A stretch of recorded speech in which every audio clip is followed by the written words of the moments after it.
Most homeowners think the goal is simple: kill the mortgage as fast as possible, send extra money to the bank, reduce the balance, escape the payment, become debt-free before the loan controls the next 30 years of your life. And on the surface, that sounds responsible. But here is the uncomfortable part. For some people, rushing to pay off the mortgage may feel safe, while quietly keeping them asset poor for decades. Not because paying off debt is bad, but because the real question is not just, how fast can I make this mortgage disappear? The better question is this: can you build something strong enough to pay the mortgage for you? That sounds like a trick. It is not. The mortgage does not magically vanish. The bank does not forget the payment. Debt does not disappear because someone online used a clever phrase. But the source of the payment can change. And that difference changes everything. Because when your mortgage is paid only from your paycheck, the house still owns part of your income every month. But when an asset becomes strong enough to carry that payment, your mortgage starts losing power over your life before it is technically gone. That is the real idea behind making your mortgage pay itself. Not magic, not a shortcut, not a secret ETF. Just math, time, discipline, and a much better understanding of what your money is supposed to do. Let's look at Mark. Mark is 38 years old. He lives in Phoenix. He works as an IT project manager, earns a steady income, and bought his home 3 years ago. His mortgage payment is $1,800 a month. Not outrageous, not luxurious. Just normal enough to feel familiar. Every month, before Mark thinks about investing, vacations, retirement, or freedom, that $1,800 has to leave. And like many homeowners, he has always believed the responsible move is obvious. Pay it off early. Send extra money toward principal. Cut down the interest. Get the bank out of his life, because debt feels heavy. A mortgage is not just a line on a statement. It can feel like a chain attached to your paycheck. So Mark starts thinking about sending an extra $500 a month toward the mortgage, then maybe $1,000. He imagines the balance falling faster. He imagines the day the payment disappears. He imagines waking up one morning knowing the house is fully his. That feeling matters. But then he hears a different idea. Do not just pay off the mortgage. Build an asset that can pay it. At first, Mark thinks it sounds ridiculous, because mortgages do not pay themselves. But then he realizes the point is not that the mortgage disappears. The point is that he could build an investment portfolio large enough to generate income that covers the mortgage payment. The mortgage still exists. The bank still gets paid. But instead of if the payment coming from Mark's paycheck, it comes from an asset. That is the shift. Paying off a mortgage early reduces a liability.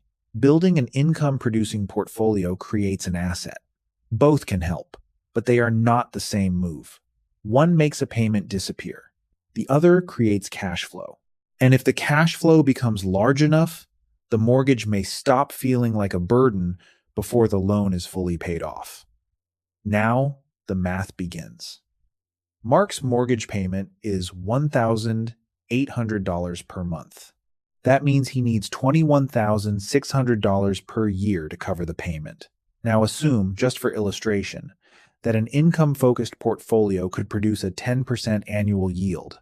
At 10%, Mark would need about $216,000 invested to generate $21,600 per year. That number is what makes the strategy feel possible. $216,000 is not small, but it is not impossible either. And this is where many viral videos stop. They show the payment, they show the yield, they show the portfolio target, then they make it feel like the mortgage problem is solved. But the target number is not the real problem. The real problem is getting there. Because if Mark starts with zero and invests $500 per month, this is not a quick strategy. Even with compounding and reinvested growth, it could take roughly 19 years to build enough portfolio income to cover the mortgage. 19 years. That is not a hack. That is nearly a mortgage life. If Mark invests $1,000 per month, the timeline improves, but it may still take close to 13 years. If he invests $2,000 per month, now the strategy becomes much more powerful. But even then, it may still take around 8 years. And that assumes discipline, reinvestment, market cooperation, and no major interruptions. Now ask what it would take to do it in 4 years. Mark would need to invest close to $5,000 per month. That is $60,000 per year after taxes. At that point, the strategy is not really a mortgage trick. It is a high-income, high-savings plan. And that is the first truth most people miss. The viral version is not always wrong. It is incomplete.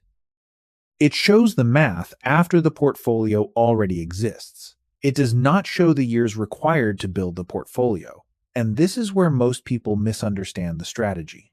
They think the magic is in the investment, but the real power is in the savings rate. If Mark can only invest $500 a month, the plan moves slowly. If he can invest $2,000 a month, the plan becomes realistic. If he can invest $5,000 a month, the plan becomes fast. The investment matters, but the contribution rate controls the timeline. That is the part people do not want to hear, because the fantasy says, your mortgage can pay itself. The real math says, your mortgage can pay itself after you build an asset large enough to carry it, and building that asset takes time. But now Mark faces the second question. What should he actually invest in? This is where many people make the wrong move. They hear income portfolio, so they immediately chase income. Dividend ETFs, covered call funds, monthly distribution funds, anything that shows cash flow right now. And emotionally, that makes sense. If the goal is income, why not buy income from day one? But this is where sequencing matters.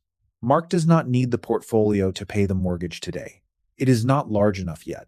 So if the portfolio is still small, the goal is not income. The goal is growth. That difference matters. High-yield investments can feel productive because they show income immediately. But visible income is not always real progress. Sometimes visible income is just emotional comfort wearing financial clothing. Covered call funds, for example, may generate attractive income, but they can also limit upside growth. That may be acceptable when you already have a large portfolio and need cash flow. But during the building phase, limiting growth too early can slow down the entire machine. It is like trying to harvest fruit from a tree before the tree has grown. So Mark starts to understand the cleaner sequence. Stage 1 is accumulation. During this phase, the job of the money is to grow. He may use broad market index funds, total market funds, or S&P 500 style funds, because the goal is to build capital over time. He invests consistently. He reinvests. He does not pull income out too early. He lets the portfolio become the machine. Then later comes stage 2, the conversion stage. Once the portfolio is large enough, part of it may be shifted toward income-producing assets. Now the job of the money changes. Before, the money needed to grow. Now, some of it may need to produce cash flow. Growth first, income later. That is the sequence most viral advice skips. You do not use the income tool before you have enough capital. You build the machine first. Then you ask the machine to carry the payment. But even if Mark gets the investment sequence right, one number can change the whole decision. His mortgage rate. If Mark has a 3% mortgage, the math may favor investing. A 3% mortgage is relatively cheap debt. If Mark can reasonably expect long-term investment returns above that cost, keeping the mortgage while building assets may make sense. But if his mortgage rate is 6.5%, the decision becomes much closer. Now, paying down the mortgage gives him a guaranteed return equal to the interest he avoids. That is valuable. It is simple, and it is certain in a way investments are not. If his mortgage rate is 7% or higher, early payoff becomes even more attractive. Because the higher the mortgage rate, the harder the investment portfolio has to work just to beat the loan. This is why there is no universal answer. The same strategy can be smart for one homeowner and weak for another. A person with a 3% mortgage, strong cash flow, and real investing discipline may be better off building assets. A person with a 7.5% mortgage, unstable income, and no emergency fund may be better off reducing debt first. The strategy is conditional, and smart money decisions are usually conditional. They depend on rate, taxes, income, time, risk, liquidity, and behavior. That last one is bigger than most people admit: behavior. Because on a spreadsheet, Mark can say he will invest every month for 10 or 15 years. But life does not happen on a spreadsheet. Cars break down, jobs change, markets fall, expenses rise, fear shows up. And the same person who says they will invest through anything may panic when the market drops 25%. That is why discipline is not a motivational word here. It is part of the math. If Mark builds this strategy, he has to keep investing when the account looks ugly. He has to reinvest when he would rather spend. He has to avoid touching the portfolio for vacations, upgrades, or emotional emergencies. He has to treat the portfolio like a mortgage machine before it actually becomes one. That is difficult, because paying extra toward a mortgage gives immediate emotional satisfaction. The balance goes down, the progress is visible, the statement confirms the decision. Investing does not always feel that clean. Some months, Mark may invest and watch the portfolio fall anyway. Some years, it may feel like nothing is happening. That is why early mortgage payoff is emotionally powerful. It gives certainty, it gives control, it gives a clean story. But investing gives something different: liquidity, optionality, future cash flow, and possibly a higher long-term return. The question is not which one feels better. The question is, which one fits the full situation? Now comes another part. The viral math often hides: taxes. If Mark needs $21,600 per year to pay the mortgage, that does not always mean he only needs $21,600 of portfolio income. Because portfolio income may be taxed. Qualified dividends, ordinary dividends, option income, capital gains, they can all be treated differently. So if Mark needs $1,800 per month after taxes, a portfolio that produces exactly $1,800 before taxes may not be enough. This is why a safer version of the strategy does not aim for 100% coverage. It aims for more. Maybe 130% coverage. If Mark's mortgage is $1,800 per month, he may want the portfolio to produce closer to $2,340 per month before he feels comfortable relying on it. That creates a buffer. Because income can fluctuate. Taxes can reduce cash flow. Funds can change distributions. Markets can decline. Expenses can rise. A portfolio built to barely cover the payment is fragile. A portfolio built with a margin of safety is stronger. The mortgage is fixed. The portfolio is not. The bank does not care if dividends were lower this month. The bank does not care if the market had a bad quarter. The bank wants the payment. So if an asset is going to carry the mortgage, it cannot be equal to the mortgage. It has to be stronger than the mortgage. That is the real standard. And this Fort's calling the mortgage machine test. Before he sends every extra dollar to the bank or every extra dollar to the market, he asks 5 questions. First, is the mortgage cheap or expensive? A low-rate mortgage may give him room to invest. A high-rate mortgage may deserve faster payoff. Second, is his emergency fund strong? Because if one unexpected bill forces him to sell investments during a downturn, the strategy is too fragile. Third, is his savings rate high enough? If he can only invest a small amount, the plan may still work. but it will be slow. Fourth, is he building growth before income? Because chasing yield too early may make him feel productive while slowing the machine. Fifth, can the asset eventually cover more than the payment? Not 100%, more. Because the bank requires certainty, but the market never promises certainty. If Mark cannot pass these 5 questions, he is not building freedom. He may just be building a more complicated form of stress. And that is the trap. Some people hear this strategy and try to speed it up with leverage.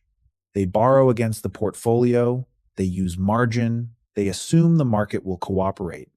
On paper, it can look efficient. But in a market decline, leverage can turn pressure into panic. If the portfolio falls and the lender demands more collateral, Mark may be forced to sell at the worst possible time. That is not freedom. That is another chain.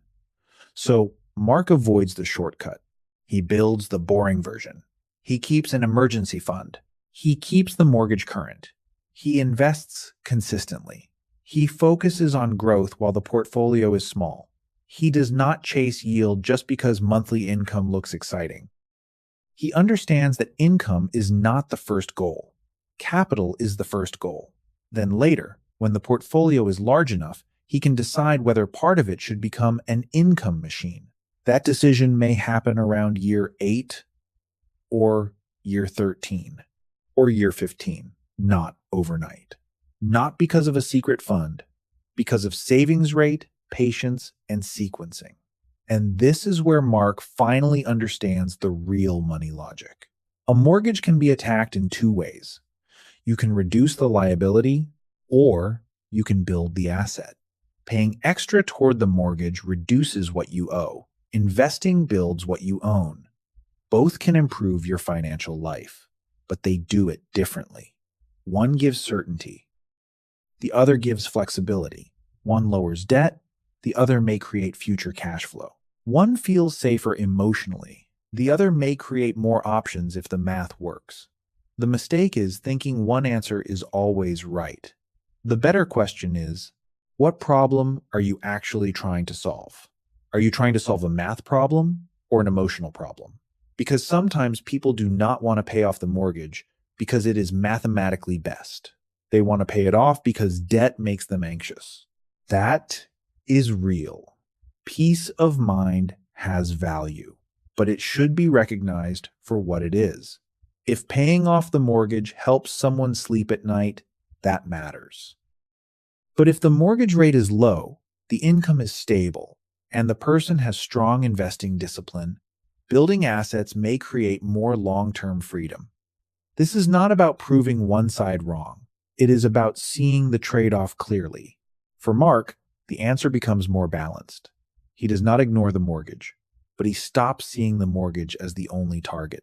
Instead of sending every extra dollar to the bank, he builds a plan. Some money protects his emergency fund. Some money goes toward investing. Some money may still go toward extra principal when the rate and situation justify it, but the main goal changes.